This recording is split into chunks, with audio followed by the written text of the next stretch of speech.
Who is LEDAMA Ole Kina? That's the question which most Kenyans are currently asking.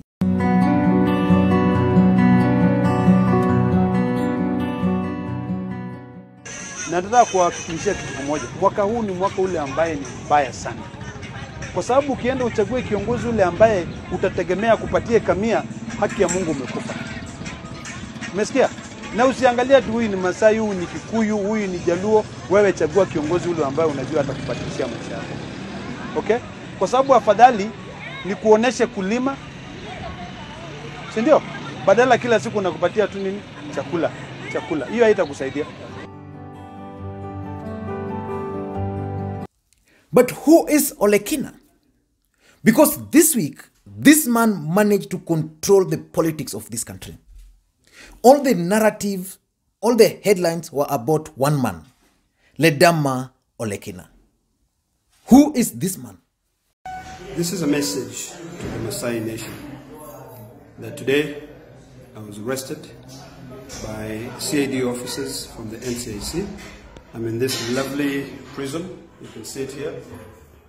And I just want to say that I'm involved in a quest for truth and justice. No amount of intimidation is going to deter me. I will pursue justice for the rest of my life. That's the kind of liberty that I want to defend. That's why I can stand firmly and say I am proud to be one of them. Who is this man? Because I've studied the politics of this guy. I am privileged to have worked, not really worked with him, but I was privileged to interact with him very briefly during the Uhuru Kenyatta time. And I remember at one time, he invited Raila Odinga to his home in Narok. Tukenda huko, then we ate a lot of meat. But I was wondering, who was this guy? And I was surprised in 2017 to learn that this guy had been elected as the senator for Narok. But who is he? Let's go to Wikipedia so that we can learn a bit of his background. According to Wikipedia, Ole Kina is a Kenyan politician who serves as the senator for Narok County. Ole Kina was elected on an Orange Democratic Movement ticket in August 8th, 2017, general election in Kenya. He was born and raised in Olombokishi, a small village in Narok County, on 11th of November 1974. So that's a brief history of Ole Kina. But why is this man causing all the trouble? Kuja hapa mnaanza kusema ati hatutoki mao ama binguni. Si nyinyi ndio mmeleta hii shida yote? Kumbuka ya kwamba ukichokoza nyuki basi uwe tayari kudeal naye. Mmechokoza Maasai. Wacha niwaambie, hata sio bure mzendi mama alikuwa anasema damn it. Imefika wakati hiyo sasa. Hii ujinga hii, wala na mwadai ya hii ujinga ya jamaa, hii kwanza hii wa mama wakalea wanapiga nduru usiku. Something tells me that there's a plan by the political class to create another Ole Mama in Maasai land. For those who follow the politics of this country, from the time Ole Mama died up to today, nobody has successfully managed to fit his shoe. And we all know that the current politics in this country is about BBI. But when it comes to Rift Valley, BBI has not been embraced. But the political class, the system, are keen on ensuring that Rift Valley also sides with the BBI. So to achieve that, they must bring the Maasais on board. But sadly, there's no political face from Maasai land. And Ole Kina is not being groomed to take over from William Ole Mama. The people of Mount Kenya, and I'm following it, they were moved out. I still even don't know, because the letters I know is that those people are still lying on the road. without compensation and without any land to go and settle. I hear a few of them, since this Mao saga started, have been given some shambas that we are not going to move until we get compensation. Who is going to get compensation? Everybody who crossed the borders to come and invade the Mao forest and irritate the people of Narok. All this shouting, all this thing, for people who have no business to be there, even the leaders. And some of these people have got at least the two that I heard shouting loudest. These people who are supposed to be our leaders tomorrow have got big tracts of land in this country. A problem with it. But let me ask you a question. Do you think as a leader elected by the Maasai people to represent their interest, I will be silent when I see every position held by a Maasai? Whether it was NTSC, a Maasai is removed and a Kikuyu is put in. Whether it is KPC, a Maasai is not given an opportunity, or a Turkana is not given an opportunity, or a Tasso is not given an opportunity. Now we have GDC. Okay, it is being headed by a Maasai. I'm sure they are qualified Maasais and they have a lot of energy and interest, but they will not be given an opportunity. It will be another Kikuyu who is given that opportunity. All right. Now let me just go to my laptop and get you a bit of the details about this man. His political background, educational background, and work background before we go into the finer politics. Ole Kina sat for his KCSE in 1993 at Narok High School. Then in 2002, this guy graduated with bachelor's in political science and English communications from University of Massachusetts in the United States of America. And if you go to the details about how his employment, how he has worked, it's also very interesting. Because this guy completed his Form 4 in 1993. So between 1993 and 1995, this guy was working with Reuters, African Journal, as a newsroom assistant producer. That is 1994, 95. 1996 and 1998, this guy was working with European Business News as a reporter. So he also worked as a reporter. Then between 1998, he worked as a producer with Educational Television Network in London, UK. Then in 1999 up to now, he has a foundation called Maasai Educational Discovery, where is the president and is the founder. That one, he formed it in 1999. Up to now, he's still very active down there. Then in 1999 and 2001, he also lectured at Port Lewis College, also in the United States of America. In 2013 and 2017, this guy formed, together with others, he has a Sidai Media Group as a senior partner. And then in 2012, up to today, he still has a company called MK Limited. He serves as a business consultant. So that's the brief history of this guy. I was just reading that from my laptop. Let me just keep it.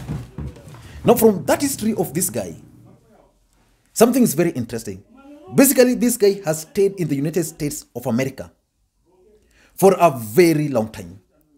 And for those who've been following the politics of this country, it's normally very difficult for Kenyans in the diaspora to succeed in politics in their attempts. I know so many of my friends who contested in the last election from abroad, but they didn't succeed. Because in most cases, Kenyans are in diaspora normally come and sell the policies because of the kind of politics in those developed countries. While back home here, the politics is never about policies. So most of Kenyans in diasporas who have always tried politics have ended up not succeeding. A good example is Miguna. And there are so many. Personally, I have so many friends who contested in the last election and they failed. Some of them failed terribly because they were trying to sell policies to Kenyans. But Kenyan politics is not about policies. So I don't know the formula which this guy used to convince the people of Narok to vote for him. Because apart from that, this guy contested on ODM ticket. Odinga. Wanasema tusizungumzia Mara, tusizungumzia Mau Forest. Hii Mara ambayo hii watoto ndio wanakula inachukuliwa na watu wa Jubilee. Si hawezi. Narok, you can say, was predominantly ODM party. Because if you look at Narok, the way they voted, the women rep, Jubilee, Senator, ODM, the governor, Jubilee. But he still ended up winning. And that's why I'm saying, is it possible that the system are trying to create Ole Kina to serve, to help them serve certain political objectives? And Ole Kina, if you study his politics, is basically a young Ole Ntimama. And is trying hard to be seen to be the guy who is championing for the rights of the Maasai. That's why in 2017, when he contested, he's the guy who got the highest votes from the Mak community.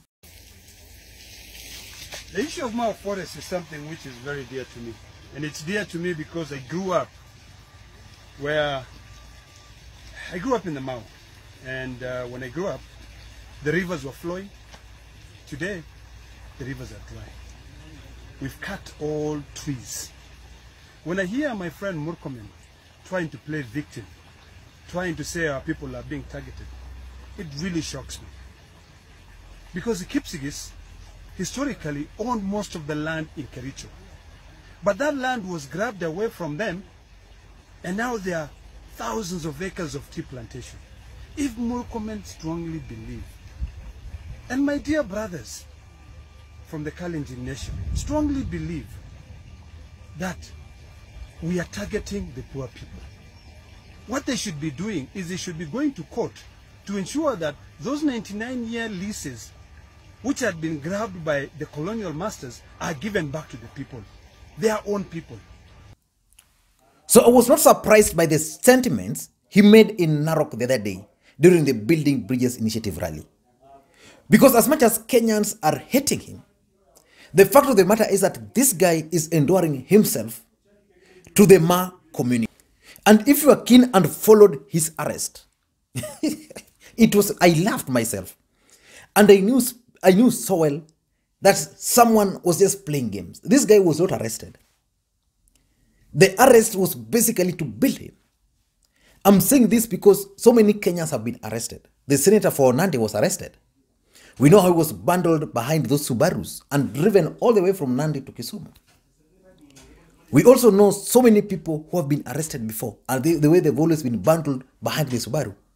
But when this guy was being arrested, the funny part is that the police were very cozy with him. They were very polite. They were very professional for the first time. And this guy even had the laxity of telling the police that ataki koti yake yaribiwe. So he had the time to remove his coat, pole pole, apeana pie wake, then sat in the vehicle. And then he was driven for interview. Then after 5 hours, this guy was released. He was released. But what was his statement immediately he was released? Politics, targeting one man, William Samoei Ruto. Listen to him briefly. For me to read, which I'd like to read, because this is witch hunt, and the person who is behind this is none other than the Deputy President of this Republic. And enough is enough. The DP has got no moral authority to discuss cohesion because he needs to fix problems in his backyard. To talk about cohesion, the DP need to showcase the equality of communities in Eldoret before trying Narok or Maasai. The norms and tolerance of the Maasai have been tested by all communities. There is no community in Kenya that does not reside in Maasai land. The DP has a lot to prove on national cohesion. Political dominance in the 21st century by one ethnic group trying to take forcefully all the leadership of another community will not be tolerated. You know, do not force yourself in political leadership of another community because you will cause disharmony. Kalenjin leaders, led by their father, William Ruto, should promote harmony and politics free of anger and incitement. Why are you guys so angry? Ruto, why the hell are you so hungry? Whether it is a Mau Forest issue, you are angry. Whether it is to do with issues of accountability, Kimwarer Dam, Arol Dam, you are angry. When it comes to the BBI issue, you are angry, including insubordination, saying you'll stop pregnant. When else are we ever going to get an opportunity to be able to explain what is ailing us? No, that's LEDAMA Ole Kina. Immediately he was released. And in his speech, he was blaming and accusing the Deputy President William Ruto for his arrest. Why was he doing that? Personally, I believe that's because of politics. This guy is being created. And if you follow this guy, he's been focusing on two key areas. The first area is basically on the Mau Forest. That's what Ole Ntimama stood for. And the Maasais are very passionate. The Maasais are very passionate about the Mau Forest conservation. And this is what he stands for. And basically is for the eviction of the people from Mau Forest. While on the other side, the Kalenjins are for resettlement of the people in Mau Forest. So he's basically set himself against the Kalenjins. But while doing that, this guy is emerging as a Maasai Kingpin. That's what he's doing, and he's achieving it so much. So that's number one. That's one thing he's so passionate about, the issue of Mau Forest. The other issue is the Maasai land issue, or Maasai land question. Because we all know that the Maasai community have suffered for years. They've suffered historical land injustices in this country. And that's why when he made that topic, and the topic of land in this country is very emotive. When he made that statement, the whole country was shocked. But he knew what he was doing. And the system who are behind him also know what they are doing. They want this guy to emerge. And I want to tell you one thing, that from yesterday, moving forward, LEDAMA Ole Kina has successfully succeeded in replacing William Ole Ntimama. And because of his age, he still has a lot to do for the people of the Maasai. You may hate him, you may like him, but that's how politics is. Politics is very dirty. So whatever he has done it with the idea that is going to be the next Maasai Kingpin. And you also how yesterday, the Mak community were fully behind him. So that's the game plan of this man called LEDAMA Ole Kina. But whether he's going to succeed in Kenyan politics with that brand of politics or not is something I still don't know. But as things stand today, what these guys spoke about in Narok will take the deputy president a lot of time to fight. Because fighting that will mean fighting the Maasais. And according to census, the census report which was released the other day, Maasais are over 1.1 million. So that's a number you cannot joke with. That's a number you cannot joke with. And that's the number these guys want to get from the larger Rift Valley. I don't know what you think, but that's my take. And if you're bumping on this video for the first time, I want you just to take a second or two and hit the subscribe button so that next time we produce a video like this one, you get notified. And to the subscribers, I want to continue to thank you guys for your continued support. Because without that support, this channel cannot be where it is today. Thank you so much. And the request I always make, help me create interactions by giving the video a thumbs up and also by dropping your comments. I don't know what you think about LEDAMA Ole Kina. Do you think he's the next William Ole Ntimama from Maasai community? Let me know your thoughts in the comment section. Thank you guys, and please may you have a good day. I know a lot of noise, background noise, there's some construction around my neighborhood. So it's noise. But I hope you guys will understand. Just listen to areas you will listen to. It has really distracted me. And today I'm only going to produce this video because of that noise. Thank you guys, and please may you have a good day.